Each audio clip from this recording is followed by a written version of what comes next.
नाज़रीन, सिंध में अॼु शाम खां खिवण ऐं गजगोड़ सां ज़ोरदार बरसात जो इम्कान आहे। मौसमियात खाते जो चवणु आहे त कराची समेत सिंध जे मुख़्तलिफ़ ज़िलनि में बरसात जो ज़ोर अॼु शाम खां पंहिंजो असरु ॾेखारींदो। मौसमियात खाते मूजिबि ठटे, बदीन, मिठी, थरपारकर, उमरकोट ऐं इस्लामकोट में गजगोड़ सां बरसात जो इम्कान आहे। मौसमियात खाते जो चवणु आहे त मीरपुर ख़ास, सखर ऐं लाड़काणे में तेज़ हवाउनि सां गॾु बरसात जो इम्कान आहे।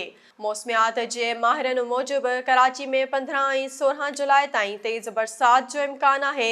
अॼु सिंध जे ॿियनि शहरनि पंजाब, कश्मीर, ख़ैबर पख्तूनख्वा, गिलगित बल्तिस्तान ऐं ओभर बलोचिस्तान में वधीक बरसातुनि जो इम्कान आहे।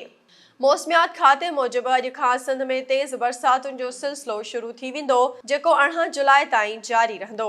मौसमियात खाते जो चवणु आहे त नओं सिस्टम 23 जुलाई खां कराची में दाख़िल थींदो। अगस्त जे विच ताईं हिक खां पोइ ॿियो स्पेशल अची वेंदो।